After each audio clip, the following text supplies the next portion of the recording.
24 अक्टूबर को German chancellor Olaf शोल्त्ज अपने कई मंत्रियों के साथ भारत पहुंचे। दौरे का मुख्य उद्देश्य जर्मनी की फोकस ऑन इंडिया नीति है। इस नीति के तहत जर्मनी भारत के साथ आर्थिक और सामरिक सहयोग और मजबूत करना चाहता है। साथ ही साथ इस दौरे के दौरान चांसलर और प्रधानमंत्री नरेंद्र मोदी मिलकर भारत और जर्मनी के बीच 7वें इंटर गवर्नमेंटल कंसल्टेशन की IGC की अध्यक्षता करेंगे। तो आइए शुरू करते हैं फोकस ऑन इंडिया।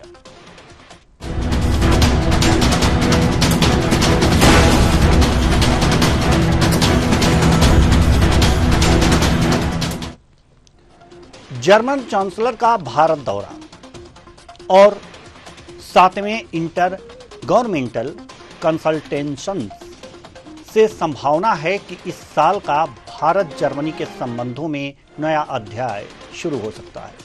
पिछले ही हफ्ते जर्मनी ने फोकस ऑन इंडिया पेपर के जरिए भारत के साथ बहुआयामी संबंधों की एक विस्तृत रूपरेखा सामने रखी है। जर्मन विदेश मंत्रालय ने जो कहा है वो हम आपको बताते हैं। 2000 से ही भारत के साथ हमारे मजबूत संबंध रहे हैं और जर्मनी की सरकार इस सामरिक साझेदारी को नए स्तर पर ले जाना चाहती है। इस पर अमल करने की दिशा में शुरुआती कदम अगले Indo German inter governmental consultation में तय किए जाएंगे। भारत में जर्मनी के राजदूत फिलिप आकरमान ने 22 अक्टूबर को पत्रकारों से बात करते हुए कहा, ऑन इंडिया जैसा पेपर किसी और देश के संदर्भ में जारी नहीं किया है, जो स्पष्ट संकेत है कि IGC में पहले से ही जर्मन सरकार के साथ बैठकर अपनी भारत नीति पर एक विस्तृत दृष्टिकोण अपनाने पर सहमति बनाई। 7वें IGC के अंतर्गत 2 दिवसीय वार्ता 25 अक्टूबर को शुरू हुई। इसी हफ्ते जारी एक प्रेस विज्ञप्ति में भारतीय विदेश मंत्रालय ने कहा, द्विपक्षीय वार्ता करेंगे जिसमें रक्षा और सुरक्षा के क्षेत्र में अधिक सहयोग, प्रतिभाओं के आने जाने के अधिक अवसर, मजबूत आर्थिक सहयोग, हरित और टिकाऊ विकास में साझेदारी और नई व सामरिक तकनीकों के साथ मिलकर काम करना शामिल है। IGC के साथ ही साथ Asia Pacific conference of German business का भी आयोजन हो रहा है। इसकी शुरुआत 24 अक्टूबर से हुई है। जर्मनी के आर्थिक मामलों के मंत्री रॉबर्ट हाबेक इस सम्मेलन की सह अध्यक्षता कर रहे हैं। इसमें हिस्सा लेने वह 24 अक्टूबर को दिल्ली पहुंचे। हाबेक के साथ साथ श्रम मंत्री हुबेरटस हाइल और एक कारोबारी प्रतिनिधिमंडल भी यहां पर पहुंचा। श्रम मंत्री हाइल नई दिल्ली में एक स्कूल का दौरा भी करने वाले हैं। यह स्कूल युवाओं को जर्मनी में 3 साल के व्यावसायिक प्रशिक्षण कार्यक्रम के लिए तैयार करता है। वहीं चांसलर शोल्त्ज और प्रधानमंत्री नरेंद्र मोदी 25 अक्टूबर को IGC को संबोधित करेंगे।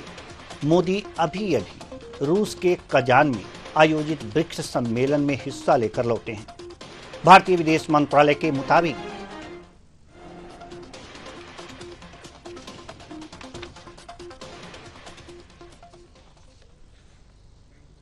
भारत और जर्मनी समेत अन्य देशों के करीब 650 बड़े कारोबारी और CEO IGC में हिस्सा ले रहे हैं। तो ये विदेश मंत्रालय ने बताया।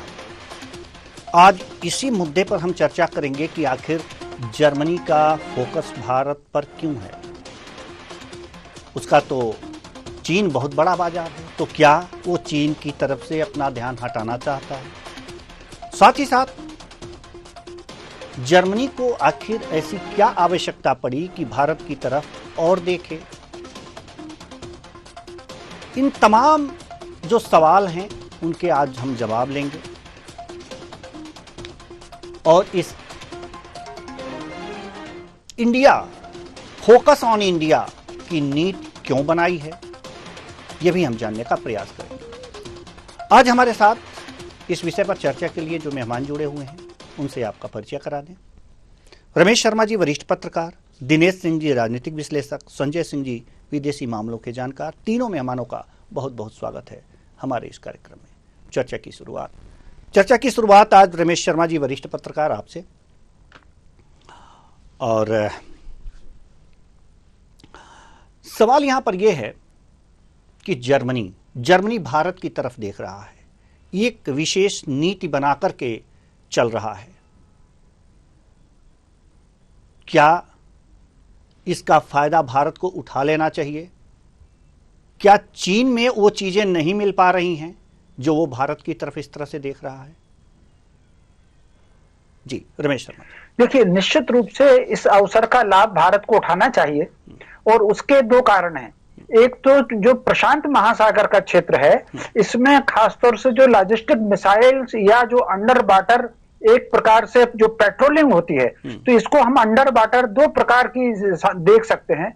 एक तो सुरक्षा की दृष्टि से जो पेट्रोलिंग होती है उसको देख सकते हैं, और दूसरा कहीं ना कहीं स्वयं के सिक्योरिटी प्रबंध के साथ साथ जो अंडर वाटर जो यातायात भी होता है, उन दोनों दृष्टि से देख सकते हैं। पिछले कुछ दिनों से ये देखा जा रहा था कि जर्मनी और चीन की निकटता काफी ज्यादा थी, लेकिन कहीं ना कहीं चीन जो है जर्मनी के व्यापार पर या जर्मनी का जो निर्यात जो टेक्नोलॉजी थी उस पर वो धीरे धीरे अपना अधिकार कर रहा है। भारत में एक दूसरी दो विशेषताएं भारत में है। भारत टेक्नोलॉजी के रूप में बहुत विकसित देश है, और फिर पता नहीं क्या ऐसा ही बात है जो हमारे विशेषज्ञों ने इसको शोध किया है, तो वो हमारी जो टेक्नोलॉजी का सुधार या विस्तार है वो अपेक्षाकृत सस्ता और ड्यूरेबल ज्यादा है। चीन के कुछ उत्पाद भारत की तुलना में सस्ते तो हैं, लेकिन वो ड्यूरेबल नहीं है। भारत का जो उत्पाद हो रहा है, जैसे मान लीजिए हमारा अंतरिक्ष अभियान भी है या हमारा जो अंडर वाटर जो अभियान भी है, तो उसमें जो हमारी टेक्निक है वो सस्ते के साथ साथ चीन की तुलना में ड्यूरेबल भी है।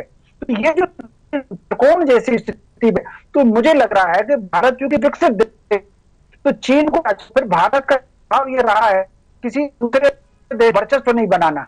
चीन जो है जिस तरीके से वर्चस्व बना रहा है, उसने बनाया, बांग्लादेश पर बनाया, पर बनाया और कई देशों पर जिस तरीके से ताइवान को निगल गए, भारत की नीति नहीं है। तो ऐसी स्थिति में जर्मनी को खासतौर से जो सुरक्षा मिसाइल हैं और सुरक्षा संबंध है उनको लेकर के, उस टेक्नोलॉजी को लेकर के बहुत निरापद लगता है। और दूसरी एक और बात है, कुछ भी कहें, लेकिन प्राचीन जर्मनी के लोग स्वयं को कार्यों की संतान मानते थे। ऐसे में मेरी दृष्टि में जर्मनी का और भारत का पाना भविष्य के लिए अच्छे संकेत। जी इसके बाद हम रुक करेंगे दिनेश सिंह जी की तरफ, राजनीतिक विश्लेषक हैं आप। सवाल यहाँ पर यह है कि अगर जो भारत और जर्मनी की इसी तरह से निकटता और व्यापार इसी तरह से जारी रहता है, तो भारत में एक तरह से ये कहा जा सकता है कि श्रम शक्ति ज़्यादा है। इसका लाभ अगर जर्मनी उठाता है तो इसे जर्मनी को फ़ायदा होगा, क्योंकि एक तरह से कहा जा सकता है कि जर्मनी बूढ़ी हो रही है और युवा शक्ति भारत में है। तो अगर जो जर्मनी भारत की तरफ देख रहा है तो क्या श्रम शक्ति की तरफ भी उसका ध्यान है? जी, आप सभी को प्रणाम कुशवाहा जी। जी प्रणाम। देखिए, अभी मतलब जैसे अगर बोला जाए, जैसे मैं हमेशा पहले से ही कहता रहा हूँ कि सभी चीजें देखिए ट्रेड पे निर्धारित होती हैं, ट्रेड ही निर्धारण करता है और ट्रेड पे आधारित सब चीजें होती हैं। तो अभी देखिए जैसे यूक्रेन और जो रशिया का जो वॉर थी, तो उसमें क्या है कि इनको कहीं ना कहीं अपनी जो है डी स्केलिंग चीजों कुछ करनी पड़ी। और जब उस वक्त जैसे इनको पता लगा जर्मनी को कि कहीं ना कहीं जो हमारी जो निर्भरता है हमें कम करनी पड़ेगी, क्योंकि अगर वॉर एक कंट्री के साथ जैसे हो रहा है, दूसरे के साथ अगर वहीं पर जिन पे निर्भरता उनके साथ भी अगर होना शुरू हुआ तो हमारी जो इकोनॉमी है पूरी ट्रिपल हो जाएगी। पिछले 2 साल से जो है इनकी इकोनॉमी और पूरे तरीके से नीचे डाउनफॉल उसका काफी कुछ चल रहा है और उसमें बहुत भारी समस्या इनको खड़ी हो रही है। और दूसरा क्या देखिए, जैसे उत्पादों की जहां तक जैसे बातचीत है, तो मतलब इंडिया के साथ में पहले से ही मतलब 2000 में जो एग्रीमेंट हुआ था उसको लेकर के भी काफी चीज रही, बाद में कहीं ना कहीं बीच में थोड़ी बहुत कमी रही। 2011 के बाद फिर जर्मनी ने अपने तरीके से अपने आप को थोड़ा उठाने को शुरू किया। और जर्मन प्रोडक्ट्स अगर बोले तो अपने आप में बहुत बढ़िया होता है। दूसरा क्या है कि चाइना का एक तरह से नंबर 1 एक तरह से पार्टनर बोले तो कोई गलत नहीं होगा, क्योंकि इनके साथ में मतलब बहुत ज्यादा इनका ट्रेड का आदान प्रदान होता है। तो उसको लेकर के कहीं ना कहीं अपनी निर्भरता, जैसे यूक्रेन युद्ध के टाइम पे इनको गैस की निर्भरता जो रशिया के साथ थी, तो उसमें समस्याएं पैदा हुई। तो उसको लेकर के अभी अपने तरीके से ये थोड़ा सा अपने आप को आत्मनिर्भर करना चाहता है और अपने तरीके चाहते हैं कि जितनी ज्यादा से ज्यादा हम मतलब कि सिर्फ एक आदमी, जैसे को कोई अगर मान के चलें कि आपके चैनल में जैसे कि एक सप्लायर है सरपानी का, उसके जगह आप 4 सप्लायर रखना, जिससे कि रहेगा कि बाई चांस अगर फलाना अगर ए सप्लायर है, वो कल को अगर आपको सप्लाई कर नहीं दे पाता ज्यादा मतलब कि उस टाइम डिमांड के टाइम पे, तो उस टाइम पे या गर्मी के समय पे, तो उस टाइम पे आप दूसरे के और तीसरे और चौथे किसी को बुला सकते हैं। तो आप निर्भर नहीं है किसी पर से अपने तरीके से, और मतलब कि आप सेल्फ सस्टेन्ड है और पूरे तरीके से आगे बढ़ सकते हैं इस पूरे तरीके से। उसी तरीके से जर्मनी ने करके किया।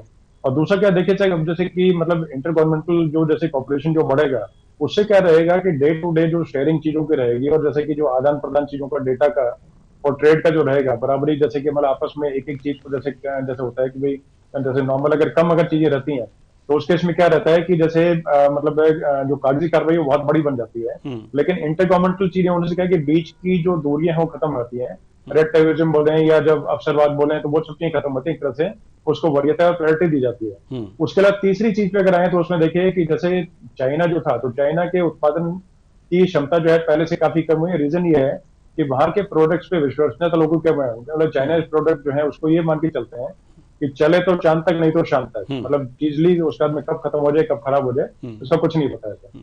उसी चीज को लेकर अब जैसे जर्मन अपनी क्वालिटी को लेकर थोड़ा सा जागरूक पहले से रहेंगे। जैसे अगर कोई मजबूत अगर चीज ले, जैसे कि डिफेंस सिक्योरिटी नॉलेज, मैं एक छोटी चीज बताऊं जो मैंने हाथ में लेकर स्वयं देखी थी, कि रशियन एक जैसे बायनोकुलर था, दूरबीन थी जो फौज को दी जाती है, वो उठाने में इतनी वजनी थी और इतनी कारगर, इतना बढ़िया उस तरीके से कि जैसे, और बाकी जो दूसरे देशों की थी, किसी देश का नाम लेके क्या उसमें बताना है, तो उसमें देखिए मान के चलें कि वो उससे मतलब बहुत कम वेट की, और दूसरा उसके अलावा वो मतलब गुणवत्ता और क्वालिटी उस तरीके से नहीं थी, क्योंकि फौज की चीजें देखिए जो स्टडी होनी चाहिए। उसी तरीके से जर्मन जैसे कंपनी है, उसकी कई कंपनी मतलब जर्मन जैसी कंपनी जैसे कई है, तो वो अपने तरीके से क्या है कि जब इनको लगा कि चाइना के साथ हमें कम करना चाहिए, तो चाइना में इन्होंने जो अपने निर्भरता थी उसको कम करने के लिए भारत में क्या है कि हमारे यहाँ करीब करीब अगर जैसे तरीके से सब चीजें अगर स्मूथली चलती हैं, तो अगले आने वाले 1-2 साल के अंदर जो है, या उससे 3 साल के अंदर, और 4 से 5 लाख करोड़ रुपए इन्वेस्टमेंट की संभावना है हमारे यहाँ पर। और इन्वेस्टमेंट देखिए यहाँ पर होगी तो देखिए ऐसे कि हमारे लोगों को रोजगार मिलेगा, साथ साथ जैसे ग्रे मैटर यानी कि जो दिमाग में वाला कि जैसे कि अपना प्रबुद्धजन जो है उनका भी कुछ ना कुछ जगह, साइंटिस्ट हो गए हमारे जो है उनको भी जगह मिलेगी,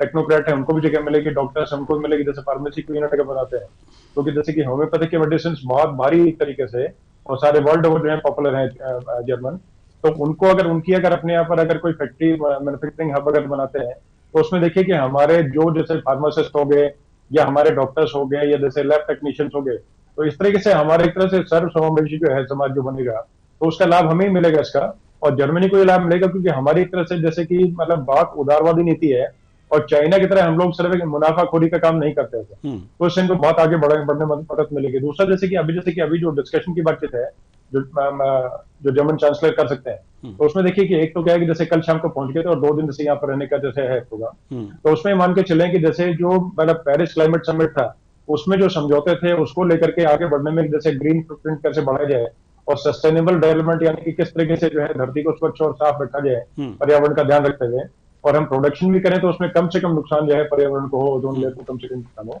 उसको लेकर के। उसके साथ साथ देखिए जैसे कि जो चीज जैसे रहेंगे, जैसे कि मतलब कि मतलब ये मान के चले कि अंडर वाटर है, या जैसे कि मतलब कि वाटर रिलेटेड जैसे कि जो इक्विपमेंट हो गए, हथियार हो गए, पनडुब्बी होगी, सबमरीन जैसे हैं, तो उनको लेकर के भी जैसे पहले का जो समझौता था उसको पूरा करना, और आगे उसमें जैसे कि 75I जो था तो उसको लेकर के भी आगे बढ़ने का कार्य होगा। तो इस तरीके से कई चीजें रहेंगी जो उसमें रहेंगी, और उसके अलावा डिफेंस जैसे कि इक्विपमेंट जैसे सप्लायर हम लोग हो चुके हैं, मैन्युफैक्चर हम लोग हो चुके हैं, तो आपस में टेक्नोलॉजी की जरूरत पड़ेगी, और कुछ ना कुछ चीजें ऐसी भी जो हम लोग भी यहाँ से बना करके जर्मनी को सप्लाई कर सकते हैं। और चाइना पे निर्भरता जैसे देखिए जर्मनी कम करना चाहता है और हम लोग चाहते हैं कि चाइना को पछाड़ना, तो एक तरह से मान के चलें कि ये एक तरह से मतलब पूरा एक सुनहरी अवसर है दोनों ही कंट्रीज के लिए। दोनों इससे जो है उनका चहुमुखी विकास होगा, तरीके से आगे बढ़ पाएंगे, और वर्ल्ड ऑर्डर जो जैसे हमने जो स्थापित किया, जैसे कि G20 बोले चाहे क्वाड बोले किसी बोले, तो पहले की चीज जैसे मैं पहले ही बताता रहा हूँ, जैसे हमारी काफी डिबेट्स हमारे इंटरनेशनल वाले बेहतरीन के डिबेट्स हैं, तो उसमें देखिए जैसे पहले क्या था कि वर्ल्ड ऑर्डर शुरू होता तो वेस्टर्न कंट्रीज से शुरू होता था, जो अमेरिका बोलेगा वो करना पड़ेगा, जो ब्रिटिश बोलेगा वो करना पड़ेगा, जो पेरिस बोलेगा वो करना पड़ेगा। जैसे अभी जैसे मैंने आपको नाम लेके बताया पेरिस क्लाइमेट समिट, अब लेकिन वो चीजें नहीं है उस तरीके से। अब चीजें क्या है, वर्ल्ड ऑर्डर जो नया स्टेप है उससे है कि भारत जो बोलेगा वो भी करना पड़ेगा, मतलब मजबूरी नहीं है, लेकिन वो उनके एक तरह से ये है कि साथ में अगर लेके चलना है। तो उसके बाद क्योंकि जैसे कि जो जर्मनी अभी कर रहा है कुशवाहा, वो हम लोग आज से कई साल पहले कर चुके हैं। हमने निर्भरता किसी पर रखी नहीं, हमने जैसे कि एक ही चीज के चार, जैसे मैंने आपको मतलब की सरल उदाहरण दिया था कि जैसे कि सप्लायर है, तो हमने चार नहीं, हमने 10 रखे हुए हैं कि हर चीज के हमारे पास में 10 विकल्प है। उन विकल्पों को जिसको मन करे जिस पे हाथ रखेंगे उसी को हम लोग शेयर बना देंगे उसे, और वो शेयर की तरह दहाड़ता हुआ खड़ा हो जाएगा। उस तरीके से छोटी कंट्रीज हो चाहे बड़ी कंट्रीज हो, तो हमने बहुमुखी विकास के लिए, सस्टेनेबल डेवलपमेंट के लिए और आगे अपनी इकोनॉमी को और ग्रो करने के लिए, और हमने पहले से जो चीजें देखी हैं, करी हैं, और जिन पे हम लोग अपने तरीके से कार्यान्वित करके और जिस तरीके से प्रोडक्शन को और प्रोडक्टिव चीजों को आगे बढ़ाने के लिए कर रहे हैं, साथ साथ जैसे कि अपना जो दिमागी जो विकास है, मतलब साथ साथ जैसे कि दिमागी विकास का मतलब हो गया जैसे कि हमारे के जो मतलब कि प्रबुद्धजन जो हो गए और इंटेलेक्चुअल जो है जो तरीके से जो क्लास होगी, तो उनको भी आगे बढ़ाने के साथ साथ सिर्फ एक जैसे कि क्योंकि कुछ कंट्रीज जैसे एशियन में ऐसी हैं जिनका सिर्फ एक तरह से लेबर एक्सपोर्ट वाला, हम लोग यहाँ सर्विसेज एक्सपोर्ट भी करते हैं, और ये जैसे कि माइंडफुल जो चीजें होती है तो उनका भी करने, जैसे नासा में अगर आज की डेट में अगर हम लोग पुल अगर करते हैं वहां से, जैसे कि अपने जो साइंटिस्ट उनको बुला लेते हैं, तो नासा मेरे ख्याल से चारों खाने चिताए पड़ेगा नीचे। उसी तरीके से अमेरिका से अगर हम लोग अगर अपने के भारत के डॉक्टर्स अगर यहाँ बुला जाए, तो मेरे ख्याल मान के चले कि 40% के आसपास इस टाइम डॉक्टर्स हैं, और अच्छे खासे स्पेशलिस्ट, मतलब जो एक तरह से मान के चले अगर बुलाए हैं, तो जैसे इस टाइम पे 4-4, 5-5 साल की कार्डियक अरेस्ट होने के बाद में अगर जैसे कि तो इमरजेंसी होता तो बात लगा, अदरवाइज जैसे मान के बाईपास सर्जरी हो गई या जैसे इस तरह कोई सर्जरी हार्ट की है, उसको जैसे 4-4 साल की जैसे कई जगह वेटिंग है अमेरिका में, तो उसको लेके अगर हम लोग अपने विड्रॉ कर लेते हैं 10 साल की वेटिंग पहुंच जाएगी। तो इस तरीके से करके हम एक तरह से मतलब जरूरत है सारे विश्व की, विदेशों की और सभी की टेक्नोलॉजी को लेके और चीजों को, लेबर को लेके, हर तरीके से लेकर के हम लोग जरूरत है, इसलिए हमें साथ में लेके चलना पड़ेगा। तो इसलिए हम अपनी जो चीजें हैं उनको नरेट कर सकते हैं, अपनी चीजों को लेके साथ साथ अपने लेकर के अपने फायदे में उनको मतलब नेगोशिएट कर सकते हैं। और जैसे कि अभी जैसे जर्मनी है, तो जर्मनी के साथ में मतलब युद्धाभ्यास वगैरह की चीजें जो वो तो होती नहीं है, उसके साथ जैसे कि पनडुब्बी को लेकर के और जैसे कि अन्य जो इक्विपमेंट है, मतलब डिफेंस इक्विपमेंट है, उनको लेकर के सभी चीजों को लेकर के हम लोग आगे चलेंगे। और मतलब कई चीजें जो है उस तरह की जो यहाँ मैन्युफैक्चर होती है वहां पर देने का काम, और वहां से बहुत सारी चीजें ऐसी जो हम लोग और देशों से आयात करते हैं, तो उसमें वरीयता हम लोग, जैसे हमारे अगर 4-5 लाख करोड़ का इन्वेस्टमेंट अगर जर्मनी करेगा तो हम भी उनको वरीयता देंगे। तो उस तरीके से मतलब कि किसी का मतलब कि साथ दोनों कंट्रीज के लिए और विन विन सिचुएशन वाली बातचीत है, दोनों कंट्रीज जो है अपने तरीके से इसमें लाभ ही मतलब इनका होगा, दोनों तरफ दोनों का ही गेन होगा। जी कुछ संजय सिंह जी, हम आपके पास आना चाहेंगे, बड़ी देर बाद आए, इसके लिए क्षमा चाहते हैं। सवाल यहाँ पर यह है कि चीन, माफ कीजिएगा, जर्मनी को दो चीज़ें यहाँ पर मुहैया हो रही हैं, एक तो कुशल मजदूर और साथ ही साथ एक बहुत बड़ा बाजार जो चीन के बाद है दूसरा नंबर।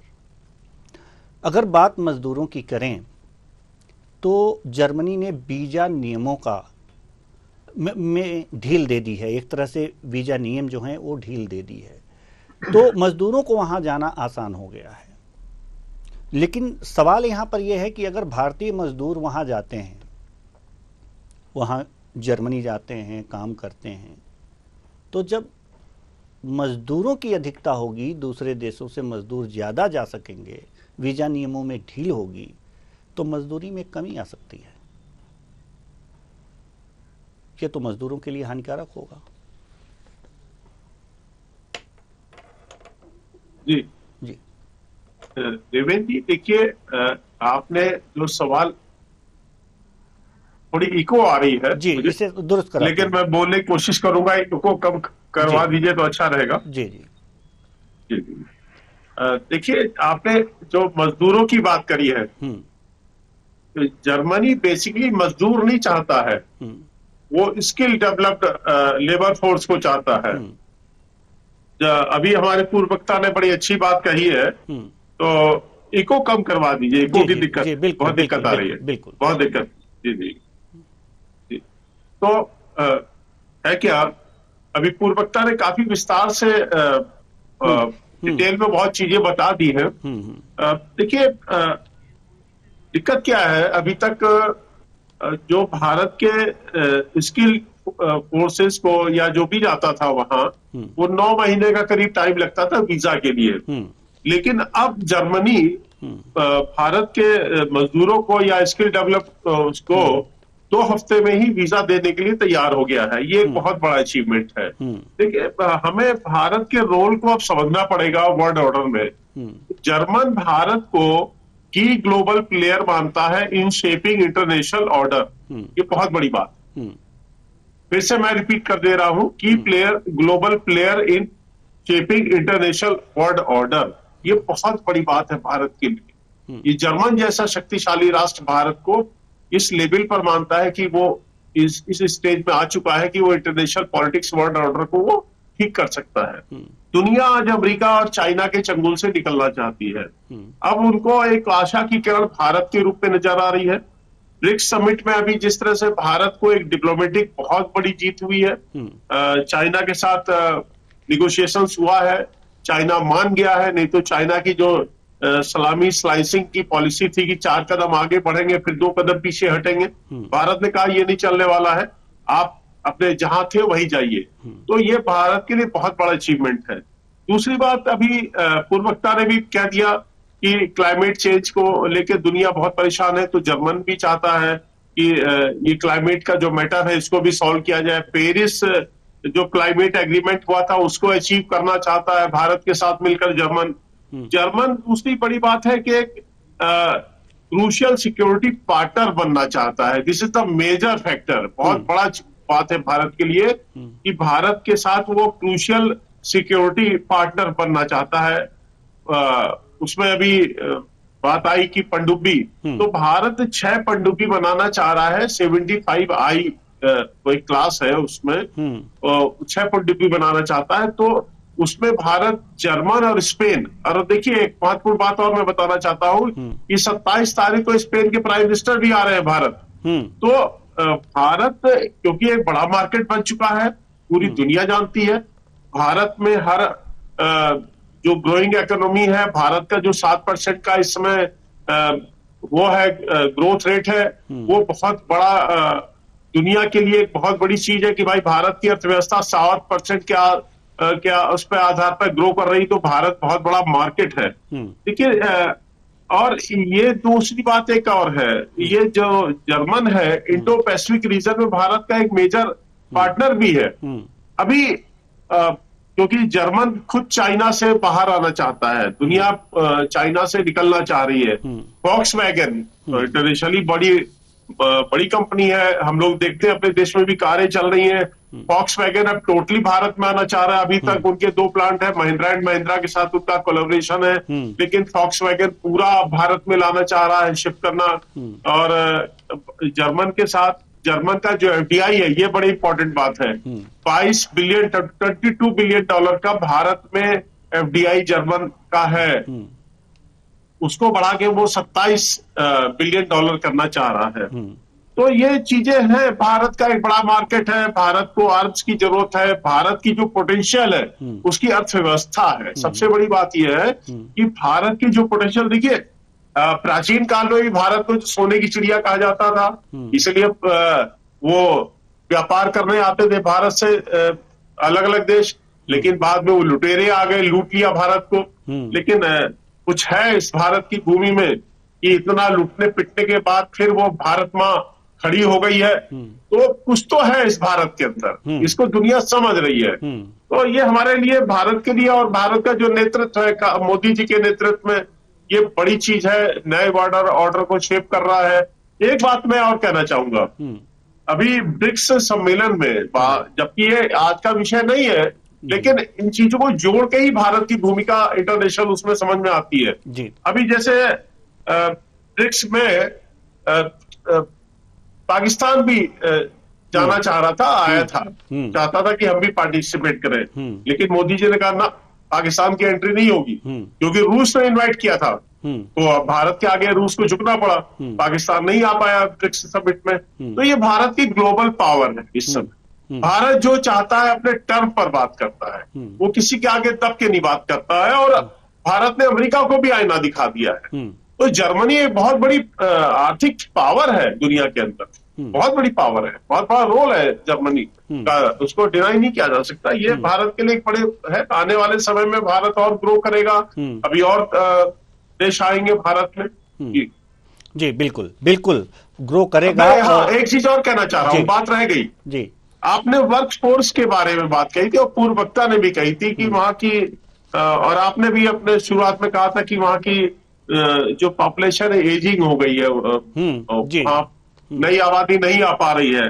तो अभी तक तो 20,000 भारत के वहां जाते हैं लोग, लेकिन उसको कोटा बढ़ा के 90,000 किया जा रहा है कि अब 90,000 जाएंगे और उसका भारत पे कोई फर्क नहीं पड़ेगा, क्योंकि मोदी जी ने आके स्किल डेवलपमेंट पे जोर दिया है। दुनिया को स्किल फोर्स की जरूरत है, एक भारत बहुत बड़ा हब बनेगा। और हमें यह भी मालूम होना चाहिए कि हमारे जो विदेश में जाते हैं लोग, भारत की अर्थव्यवस्था में कितना बड़ा योगदान है। दुनिया का एक सबसे बड़ा भारत एक राष्ट्र है जो हमारे लोग विदेश में रह के मोर देन $100 बिलियन रिमिटेंसेस भेजते हैं। तो हमारे रिमिटेंसेस और बढ़ेंगे, हमारा फॉरेन रिजर्व और बढ़ेगा। तो इसमें कोई दिक्कत नहीं है, भारत एक में है, बहुत दम है भारत के अंदर। जी, बिल्कुल। रमेश शर्मा जी, हम आपके पास आना चाह रहे हैं। हालांकि जर्मनी के चांसलर भारत में हैं, आज प्रधानमंत्री से मुलाकात होगी, दोनों लोग इंटर गवर्नमेंटल इसके दोनों लोग एक साझा प्रेस कॉन्फ्रेंस भी करने वाले हैं। सवाल यहाँ पर यह है कि किन किन क्षेत्रों में, और जैसे कि और हम दोनों देश, जर्मनी और भारत दोनों देश आगे बढ़ सकते हैं ट्रेड के क्षेत्र में, किन किन जगहों पर अभी जगह बाकी है कि वहां पर हम लोग काम करें तो हमारा ट्रेड और बढ़े। देखिए, स्वाभाविक रूप से भारत को दो दिशाओं में काम करने की आवश्यकता है भारत की प्रगति के लिए।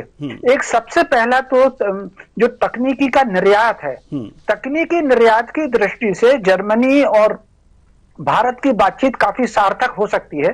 तो मुझे जो लग रहा है कि एक तो इस दिशा में एक हमको प्रयास करना चाहिए, और दूसरा ये प्रयास भी करना चाहिए जो मोदी जी पिछले काफी वर्षों से कर रहे हैं कि हमको जो दूसरे देशों से अगर व्यापार करना है, मान लीजिए अगर हमको जर्मनी से व्यापार करना है, तो जर्मनी से जो अभी हमारा लेन देन होगा, साझेदारी होगी, उसमें डॉलर बीच में ना आए, उसमें जर्मनी की मुद्रा हो और भारत की मुद्रा हो। तो कहीं ना कहीं अंतरराष्ट्रीय स्तर पर हमको हमारी वित्त व्यवस्था को हमको दो चीजों पर सुदृढ़ करना।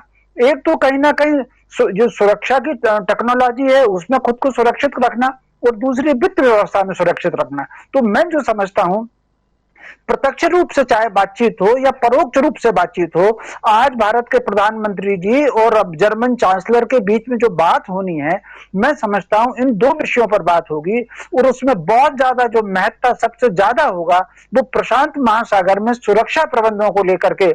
वो एक कहीं ना कहीं हमारे जितने भी बात समझौते हो सकते हैं या उनसे बातचीत हो सकती है, उसमें प्रशांत महासागर की भूमिका या उस पर निगरानी या उसमें गश्त करना, उसकी सुरक्षा का प्रबंध करना, या प्रशांत महासागर के माध्यम से यातायात को बढ़ाना, दूसरे देशों की तरफ जाना, ये कहीं ना कहीं इसमें होगा। और ये जो बातचीत होती है यही भारत के हित में रहेगी। जी जी, दिनेश सिंह जी, हम आपके पास आना चाहेंगे।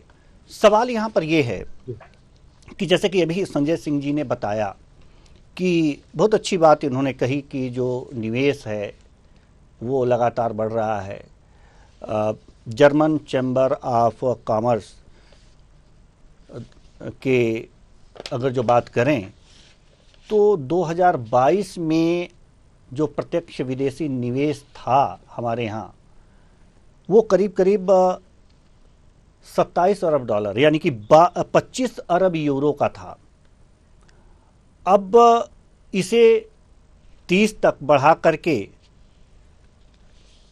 इसे ज़्यादा करने की कोशिश की जा रही है। चाइना में जो प्रत्यक्ष विदेशी निवेश जर्मनी ने किया है, ये उसका 20% है। 2030 तक इसे चाइना में जो विदेशी निवेश है उसका 40% करने की उम्मीद जताई जा रही है। संभव कैसे है? जी बिल्कुल कुशादी। देखिए, एफडीआई के जैसे जहां तक बचे थे, तो पहले के जैसे अगर देखा जाए पिछले 10 सालों में जितने एफडीआई की इन्वेस्टमेंट जैसे हुई है और अलग अलग क्षेत्रों में हुई है, पहले क्या था कि जैसे कि मतलब कि थोड़ा सा एक लाइटर टोन पे मैं बताता हूँ आपको कि जैसे क्या था, जैसे सर्विसेज एक्सपोर्ट को लेकर के बातचीत होती थी। सर्विसेज एक्सपोर्ट में आता था कि ठीक है, जैसे जो दिमाग स्किल्ड जो लेबर था तो उसको लेकर के मतलब चीजें हो गई और अनस्किल्ड लेबर हो गए। तो गल्फ कंट्रीज में जैसे कुछ जाता था, तो जैसे कुछ इस पे फिल्में बनी है उस तरीके से कि देखो अरे ये तो बड़ा आदमी है, ये गल्फ में काम करता है। तो उस चीज को लेकर के उस मतलब कि वहां तो जाने का काम है ही है, उसके साथ साथ देखिए कि वो आ गया सेकंड प्रायोरिटी पे आ गया। फर्स्ट प्रायोरिटी अब क्या कर दी है कि जैसे कि अब मतलब सर्विसेज का एक्सपोर्ट, यानी कि जैसे हमारे यहाँ से मैन पावर जो है वो अगर जैसे जर्मनी में गई, तो जर्मनी में जाता जो है हमारे जाने वाले हैं सिर्फ लेबर क्लास नहीं होंगे, लेबर के अलावा जैसे मान के चले कि मतलब स्किल्ड जो लेबर जो यहाँ से जो जाएगी, तो स्किल्ड लेबर जैसे जाएगी, ये मान के चले कि जो इजाफा हमारी इकोनॉमी में होगा वो भी देखिए एडिशन जो होगा एक तरह से अदर मतलब कंट्रीज के मुकाबले बढ़ेगा। और दूसरा देखिए साथ साथ जैसे कि वो जब आदमी वहां पर जाएगा तो जाकर के वहां चार चीजें और सीख के आएगा सर। जैसे कि वहां पर मान के चले कि बेंच की कंपनी में अगर काम करता है कोई अगर टेक्नीशियन, तो वो जब पर वापस आएगा तो वो उसी चीज का जो है आगे बढ़ाने का कार्य करेगा। या जैसे कि मतलब कि जैसे किसी और कंपनी में जैसे अगर काम करता है वहां के जैसे बॉश में अगर काम करता है, तो उस तरीके से करके जैसे उसको जानकारी वहां की ज्यादा बढ़ेगी, लेटेस्ट टेक्नोलॉजी और उसकी जानकारी बढ़ेगी, और अन्य किसी अगर क्षेत्र में काम करता है तो उससे बढ़ने का काम होगा। और दूसरा देखिए जैसे मैंने बताया कि 4 से 5 लाख करोड़ रुपए का तो सीधे तरीके से की उम्मीद आई है, और बाकी मुझे लगता है कि इससे ज्यादा बढ़ेगा, क्योंकि कारण यह है कि अभी धीरे धीरे मोह भंग उस चाइना से जर्मनी का हो चुका है, और अपने तरीके से वो जो सिर्फ जैसे मुनाफाखोरी का जैसे जिस तरीके से वहां पर है, और क्वालिटी जो है उस तरीके से नहीं दे पाते, या कुछ चीजों में और जैसे कहीं ना कहीं पिछड़ते नजर आ रहे हैं।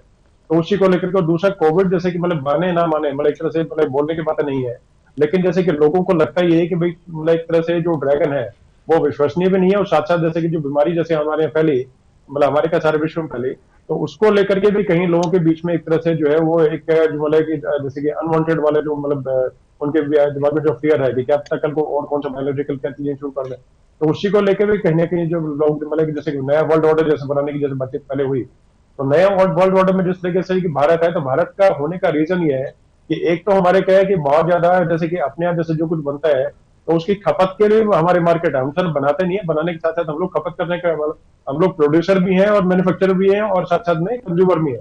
ये एक पहली चीज। दूसरा उसके अलावा देखिए कि इकोनॉमी जो है लिबरल इकोनॉमी है, हमारे यहाँ पर किसी तरह के फालतू की रिस्ट्रिक्शंस नहीं है। जैसे अगर कोई अगर व्यक्ति आके काम करता है तो उसको यहाँ पर किस तरह के परेशान करने का कार्य, अन्य चीजों का कार्य नहीं, उसके साथ में सहयोग करती है। और उस तरीके से जो मतलब कि लोकल जैसे कि स्तर पे भी जैसे देखा जाए तो उसकी तरफ एक तरह से भावना ये होती है कि ठीक है कि ये यहाँ पर कंपनी रहेगी तो हमारी उससे उन्नति होगी, विकास होगी। जबकि चाइना में कुछ चीजें अलग तरीके से पहले उदारवादी थी, बीच में चीजें कुछ चेंज जैसे डिक्टेटरशिप वाली होने की वजह से जैसे जिसमें उनका लाभ होता तो उस चीज को ज्यादा वरीयता देते हैं, जाकि जैसे कि किसी और चीज जैसे कि अगर मान के चले कि उसमें नौकरी ज्यादा लोगों को मिलेगी, रोजगार ज्यादा मिलेगा तो उसको उनको देखना है, तो उसी को नहीं देखना है, अपना मुनाफा किसमें ज्यादा हो वो देखने का काम चाइना का है। तो इसलिए वहां से वो पुलअप करेंगे चीजों को वहां से लेकर के, और मैन्युफैक्चरिंग हब्स जो है हमारे यहाँ ज्यादा बनने की जहां तक मुझे लगता है वो होगी चीजें। उसके अलावा देखिए जैसे कि मैंने बताया सर्विसेज एक्सपोर्ट, तो वही मैं आपको बताता हूँ फैक्ट के साथ में कि जैसे पहले क्या था जैसे सॉफ्टवेयर वगैरह की चीजों को लेकर के, और हम बाहर की कंट्रीज में कहीं ना कहीं निर्भर थे, क्योंकि जैसे हमारे यहाँ से मतलब ब्रेन ड्रेन जैसे इसको बोलते हैं कि हमारे यहीं से लोग जाते थे अमेरिका के किसी XYZ कंपनी के लिए काम करते थे, और वहां से वो कंपनी जो है वो करोड़ों डॉलर में हमें और वो सॉफ्टवेयर भेजती थी। अब हमने क्या किया कि अपने तरीके से यहीं पर जो बड़ी कंपनीज है उनको जैसे लेकर के मतलब बहुत बड़े बड़े नाम है इस तरह से, और जितने बड़े घराने जैसे विप्रो की अगर बातचीत करें उसको भी ले लें, और चाहे अंबानी की बात करें, सब ने अपने जो है अपने टाटा जो है टाटा टेली सर्विसेज है, टाटा कंसल्टेंसी सर्विसेज है, टाटा के इस तरीके से और कई मतलब ब्रांचेस हैं इस तरीके जो IT और इस तरह के सॉफ्टवेयर और AI के अंदर काम करती है। तो उनमें जैसे देखिए ब्रेन ड्रेन को रोकने में बड़ी मदद मिली, क्योंकि उनका क्या है कि मतलब बहुआयामी एक तरह से जो चीजें हैं उनका मतलब कि मल्टी डायमेंशनल चीजें होंगी, उसके साथ साथ उनकी प्रेजेंस जो है कुछ वादी जितनी बड़ी यहाँ पर है उससे बड़ी कुछ और अन्य कंट्रीज में, जैसे अगर अफ्रीकन कंट्रीज की बात करें तो वहां पर अडानी अंबानी यहाँ तो देखा, अब जैसे कि जर्मन चांसलर है तो साथ में अपने और एक प्रतिनिधि मंडल लेके हैं मतलब व्यवसायियों का, बिजनेसमैन का। अब इसी तरीके से अगर मोदी जी लेके जाते हैं तो यहाँ के विपक्ष को मतलब दुनिया देखिए चांद पे पहुंच चुकी है, यहाँ का जो प्रतिपक्ष है उसको इसी से फुर्सत नहीं है अडानी अंबानी सरकार ये सब बोलने से। जबकि देखना ही चाहिए किस तरीके से भाई आप लोग खड़े कर लो अपने से, जैसे कि प्रतिपक्ष को लगता है कि उनके कोई बिजनेसमैन उनको साथ में खड़ा कर दें उसमें क्या दिक्कत है। तो अपने तरीके देखिए कि इस टाइम पे सर जैसे जिस तरीके से मतलब पूरी दुनिया को देखें और दुनिया में अपने आप को नंबर 1 स्थापित करने के कार्य में जितना सहयोग हो उसके वो करने काम करें। तो अब जैसे कि टाटा टेली सर्विसेज या टाटा कंसल्टेंसी या टाटा जैसे IT सर्विसेज, तो उनकी जो बात मैं करता हूँ उनकी प्रेजेंस जैसे कि यूएस के अंदर प्रेजेंस है, जर्मनी प्रेजेंस है, और जैसे रशिया उसमें प्रेजेंस है, और यहाँ से बड़ी प्रेजेंस है, मतलब अच्छे खासे बड़े उनके ऑफिस हैं और हजारों एम्प्लॉयज वहां पर एम्प्लॉय कर रखा है, और हजारों वहां पर लोग हमारे इंडियन भी, उसके साथ साथ जैसे कि रशिया में तो रशियन लोग हैं, वहां पर अमेरिका में तो अमेरिकन है। तो उसी को लेकर के जो एक तरह से वहां का जो मतलब जो बेस्ट जो होता है वो लेकर के हम लोग भारत की तरफ वापस यू टर्न करके लेकर आए, तो उसमें एक तरह से बहुत मतलब एक तरह से तारीफ वाली बातचीत है कि जो मतलब भारत जो है आगे बढ़ा है, और हम मतलब कि हमारी सबके सहयोग से आप और हम जैसे कि जो बाकी जैसे जो जो लोग हैं, टेक्नोक्रेट्स हमारे हो गए, साइंटिस्ट हो गए, डॉक्टर्स हो गए, लेबर क्लास हो गया, फोर्सेस हो गए, लेबर फोर्सेस हो गए, तो सभी ने एक तरह से मिलकर जो सहयोग दिया उसी से देखिए भारत आगे बढ़ा है। और आज हम लोग इस स्थिति में पहुंच चुके हैं कि हम लोग अपने टर्म्स को डिक्टेट कर सके हैं, और नया वर्ल्ड ऑर्डर जो है उसमें एक तरह से हमारी चीजें चलती हैं कि हमारे तरीके से, जैसे सर ये नहीं कि भाई यूरो चलेगा, डॉलर चलेगा, नहीं उसमें रुपए भी चलेगा। और कुछ जगह पे जैसे हमने किया भी एक तरह से स्थापित किए इस तरह की चीजें कि हम लोग जो ट्रेड में जो देने का कार्य, पेमेंट देने का काम करेंगे वो रुपीज में करेंगे, तो वो करने का ही कंडीशन है। रशिया के साथ हम रुपीज में जैसे कि अपने रुपीज का रिजर्व बना रखा है। तो इस तरह की चीजें करके देखिए कि आगे आने वाला जो समय है वो भारत का ही समय। जैसे अभी 2 दिन पहले मैं एक समिट में था जिसमें प्रधानमंत्री भी थे, तो उसमें भी मतलब जिस चीजें बोले कि नया जो ये जो सेंचुरी है, ये मतलब इंडिया की सेंचुरी है। और इसी तरीके से आकर के बाहर के लोग जो हमारी तारीफ करते हैं, और जब राष्ट्रगान हमारा बजता है कहीं पे जाकर जो तरीके से, तो अपने आप सीना जो है गर्व से फूल जाता है। तो अभी चीजों को जैसे लेकर के चले, तो अभी जिस भी चीज के बारे में जैसे बोले, तो कोई एक सेक्टर ऐसा अछूता नहीं बचा कुशवाहा जिसमें कि हम लोगों ने एक्सेल नहीं किया, जिसमें हमने बढ़ोतरी काम किया, जिसमें हमने बहुत बेहतरीन प्रदर्शन अपना नहीं किया। और सर्विसेज एक्सपोर्ट के अलावा जैसे और जो चीजें होंगी मैन्युफैक्चरिंग के, जैसे कि बहुत सारी चीजें जिसमें कि लोग कहते थे कि जर्मनी और यूएस जो है या जापान जो है वही सिर्फ कर सकते हैं, हम लोग नहीं करते, उसको भी हमने किया। स्पेस टेक्नोलॉजी को लेके हम लोग वाले नंबर 1 पे है। हमारा जो स्पेसशिप है वो ऊपर पहुंच गया, और ऊपर जाके सफलता से वापस भी आ गया, और चीजें सब कुछ करके वहां से स्पेस स्टेशन से एक चीज को उसकी निगरानी करके और देख रेख करके डेटा लेके भी आ गया, सब चीजें कर लिया थे। और मतलब पूरी तरीके से सेटेलाइट लॉन्च करने का काम भी हम लगातार करते रहते हैं। जबकि उसी तरीके से प्राइवेट कुछ कंपनी जैसे यूएस की, उन लोगों ने करके उसकी वो फेल हो गए थे। तो इसी तरीके से हम लोग किसी से पीछे नहीं है। एक एक चीज को देख करके जिस तरीके से पिछले कुछ सालों से भारत आगे बढ़ा है, उसमें मुझे लगता है कि हर मतलब जो 140 करोड़ जो लोग हैं, उनका सबका मतलब सारे जो हम सिटीजन हैं इंडिया के, उन सबका भारत के सभी नागरिकों का इसमें सहयोग है।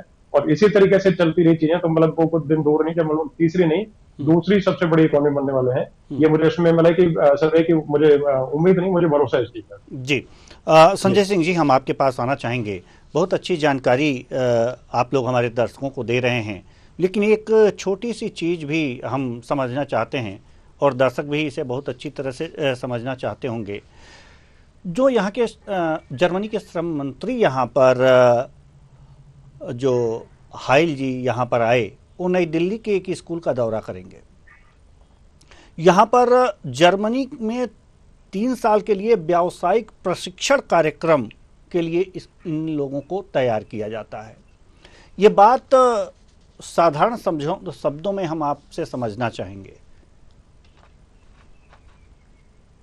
जी देखिए, अभी पूर्व वक्ता ने भी कहा, बहुत अच्छे से उन्होंने समझाया, हमारे पास ब्रेन भी है और हमारे पास टेक्नोलॉजी भी है। देखिए, आज जर्मनी को, जर्मन जो है वो नो डाउट इंजीनियरिंग के सेक्टर में दुनिया में उसका कोई सानी नहीं है।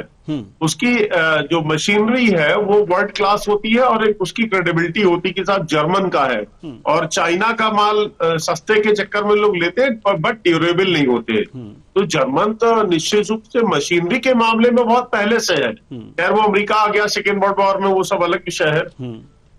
देखिए, मूल विषय है जो अब जो जर्मन के श्रम मंत्री जा रहे हैं किसी स्कूल के अंदर। देखिए, जर्मन को जो भारत दे सकता है वो आईटी सेक्टर में बहुत कुछ दे सकता है। हमें मशीनरी की जरूरत है, तो जर्मनी को आईटी सेक्टर में भारत की बहुत बड़ी जरूरत है।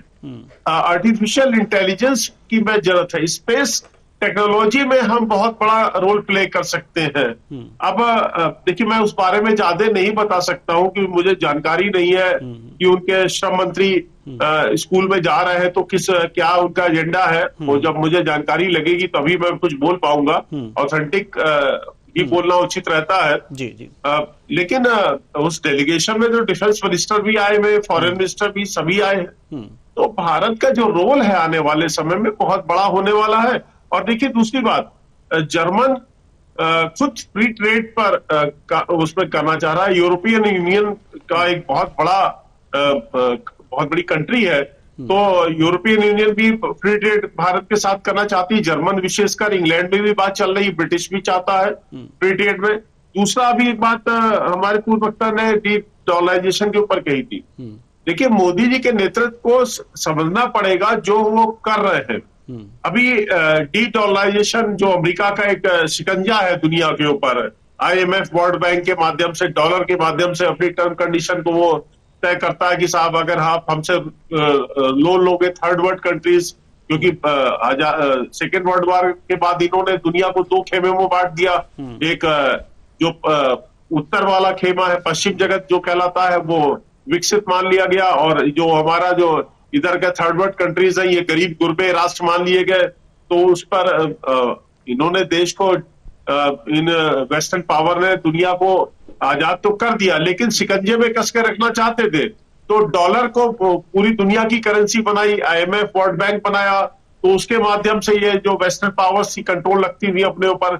लेकिन अब दुनिया में सुगबुगाहट चालू हो गई कि भाई अब डॉलर की दादागिरी क्यों खत्म करना है, और उसमें मोदी जी बहुत बड़ा, चाइना चाहता था कि डी डॉलराइजेशन हो तो अपनी करेंसी युआन को, अब देखिए ब्रिक्स समिट में भी बात आई, अब मोदी जी की देखिए डिप्लोमेसी या भारत की डिप्लोमेसी को दाद देनी पड़ेगी। उन्होंने कहा नहीं नहीं, डी डॉलराइजेशन में रुपए और रूबल भी चलेगा, खाली युआन नहीं, रूबल और ये भी चलेगा, रुपया हमारे पास है, हम भी स्ट्रांग इकोनॉमी है। तो ये सब बहुत बड़ा, देखिए आने वाले समय में मल्टीपोलर वर्ल्ड, जो मोदी जी कह रहे हैं मल्टीपोलर वर्ल्ड की तरफ भारत जा रहा है, और हमें लगता है कि इसका इस 21st सेंचुरी वैसे भी भारत की कही जाती है, तो भारत का रोल बहुत बड़ा होने वाला है, और स्ट्रांग लीडरशिप है भारत के पास में जी। तो अभी देखिए, अभी बहुत कुछ होगा।